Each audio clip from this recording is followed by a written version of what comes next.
సంచలనం సృష్టించిన సూర్యాపేట్ అమృత ప్రణయ్ హత్య కేసు, ముఖ్యంగా ప్రణయ్ హత్య కేసు అప్పట్లో బాగా సెన్సేషన్. అమృతకు సంబంధించి హాస్పిటల్కి చెకప్కి వెళ్ళినప్పుడు బయటకు వస్తుంటే ప్రణయ్ని వెనక నుంచి అతి కిరాతకంగా నరకడం, ఒకటే వేటితో ప్రణయ్ కింద పడిపోవడం, చనిపోవడం అప్పట్లో చాలా వైరల్ అయింది. అలాంటి ఒక సంఘటన, చాలా దారుణమైన సంఘటన. ఆ సంఘటన తర్వాత మారుతిరావు హైదరాబాద్కి వచ్చి సూసైడ్ చేసుకోవడం, ఇవన్నీ కూడా జరిగిపోయినాయి. ఇది ఒక కుల హత్య అని కూడా చెప్పుకోవచ్చు. అలాంటి మారుతిరావు సూసైడ్ చేసుకొని చనిపోవడం. కానీ అమృతకు సంబంధించి అమృత ఇంకా కేసు కొట్లాడుతున్నది. ఇక్కడ ప్రణయ్ తల్లిదండ్రులు కూడా కేసు కొట్లాడటం, మారుతిరావు చనిపోయినప్పటికీ ఇక్కడ మారుతిరావు సోదరుడికి ఇంకా ఈ కేసులో ఏటుగున్న వ్యక్తికి కోర్టు సంచలన తీర్పు కూడా ఇచ్చింది. మరణశిక్షని కోర్టు ఇవ్వడం జరిగింది. మరోవైపు మారుతిరావు సోదరుడికి యావజ్జీవ కారాగార శిక్ష ఇచ్చింది. బాగా సెన్సేషనల్గా మారిన ఈ కేసులో కోర్టు కూడా సెన్సేషనల్ తీర్పునైతే ఇచ్చింది. ఒకసారి వార్త చూద్దాం. ప్రణయ్ హత్య కేసులో ఏటుకు ఉరిశిక్ష, మిగతా నిందితులకు జీవిత ఖైదు. తెలుగు రాష్ట్రాల్లో సంచలనం సృష్టించిన నల్గొండ జిల్లా మిర్యాలగూడకు చెందిన పెరుమాల ప్రణయ్ హత్య కేసులో కోర్టు సంచలన తీర్పు వెలువరించింది. ఈ కేసులో ఏటుగా సుభాష్ శర్మకు మరణశిక్ష, మిగతా నిందితులకు జీవిత ఖైదు విధిస్తూ తీర్పు వెలువరించింది. ఇక నిందితులందరికీ 5,000 జరిమానా విధించింది. తన కుమార్తె అమృత వర్షిణిని కులాంతర వివాహం చేసుకున్నాడనే నెపంతో మిర్యాలగూడకు చెందిన మారుతిరావు 2018 సెప్టెంబర్ 14న సుపారీ గ్యాంగ్తో ప్రణయ్ను హత్య చేయించాడు. 6 ఏళ్లకు పైగా కోర్టులో విచారణ జరిగిన ఈ కేసులో ఇటీవలే వాదనలు ముగియగా ఇవాళ ఫాస్ట్ ట్రాక్ కోర్టు తీర్పు చెప్పింది.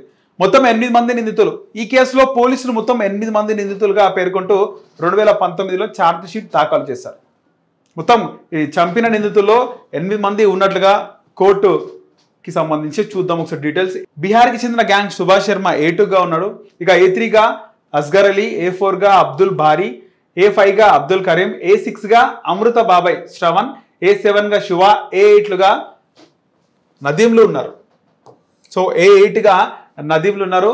ఒకసారి వార్త పూర్తిగా చూద్దాం. అసలు ఒక మరణశిక్ష అనేది ఒక సెన్సేషనల్ తీర్పు. అలాంటిది అంటే మళ్ళీ ఎవరు కూడా ఇలాంటి ఒక కులంకి సంబంధించి వేరే కులాన్ని చేసుకుంది అమ్మాయి, వేరే కులాన్ని చేసుకుంది అబ్బాయి అని ఇట్లా చంపకుండా ఒక సెన్సేషనల్ తీర్పు ఇచ్చారని చెప్పుకోవాలి. మరణశిక్ష అంటే ఇలాంటి తప్పులు ఎవరు చేయకుండా. అరెస్ట్ అయిన బెయిల్పై బయటకు వచ్చిన తర్వాత మారుతిరావు మానసికంగా కుంగిపోయి 2020 హైదరాబాద్లో సూసైడ్ చేసుకున్నారు. ఈ కేసులో A2గా ఉన్న సుభాష్ శర్మ గుజరాత్ మాజీ హోంమంత్రి అరుణ్ పాండే హత్య కేసుతో పాటు పలు కేసుల్లో నిందితుడుగా ప్రస్తుతం సబర్మతి జైల్లో ఉండగా A3గా అస్గర్ అలీ వేరే కేసులో ప్రస్తుతం చెంచల్గూడ జైల్లో ఉన్నారు. మిగిలిన వారందరూ బెయిల్పై బయటకు వచ్చారు. తీర్పు సందర్భంగా తమకు శిక్ష తగ్గించాలని నిందితులు కోర్టును వేడుకున్నట్టు తెలుస్తుంది. ప్రణయ్ హత్యతో తమకు ఎలాంటి సంబంధం లేదని కోర్టుకు తెలిపారు. ఆరోగ్య సమస్యల వల్ల దూరం ఉన్నందున శిక్షాకాలం తగ్గించాలని విజ్ఞప్తి చేశారు. తనకు కేసుతో సంబంధం లేదని అమృత బాబాయ్ శ్రవణ్ కుమార్ కోర్టుకు తెలిపారు. ముగ్గురు పెళ్లికాని పిల్లలు ఉన్నందున దయ చూపాలని వేడుకున్నారు. అమృత బాబాయ్ శ్రవణ్ ఆయన నా కేసుకు నాకేం సంబంధం లేదు, వాళ్ళ పిల్లలు కూడా చెప్తున్నారు మా డాడీని బాగా ఇబ్బంది పెట్టి సంతకం చేయించారని. సో అన్న కోసం ఆయన కూడా ఇన్వాల్వ్ అయి ఉండొచ్చు. సో ముగ్గురు పెళ్లిగాని పిల్లలు ఉన్నారు, దయచూపాలని అమృత బాబాయ్ కోరినా కూడా వాళ్ళు వినలేదు. అయితే విచారణ సమయంలో ఈ హత్యలో నిందితులు ప్రమేయంపై పోలీసులు బలమైన సాక్ష్యాధారాలు చూపడంతో కోర్టు నిందితులకు శిక్ష ఖరారు చేసింది. మొత్తానికైతే శిక్ష ఖరారు చేసింది. మొత్తం యావజ్జీవ కారాగార శిక్ష. కానీ మారుతిరావు సోదరుడు శ్రవణ్కి మాత్రం A2కి మరణశిక్ష పడ్డది. కానీ మారుతిరావు తమ్ముడు శ్రవణ్కి కూడా లైఫ్ పడ్డది. యావజ్జీవ కారాగార శిక్ష పడ్డం కూడా సెన్సేషనల్గా మారింది. మొత్తానికి ఒకవైపు ఈ మారుతిరావు సోదరుడు శ్రవణ్కి ముగ్గురు ఆడపిల్లలు ఉన్నారు, ముగ్గురికి కూడా పెళ్లి కాలేదని చెప్పి వాళ్ళు బయట కోర్టు బయట వాళ్ళు ఏడుస్తున్నారు. మొత్తం కూడా అంతటికీ కారణం అమృత అని.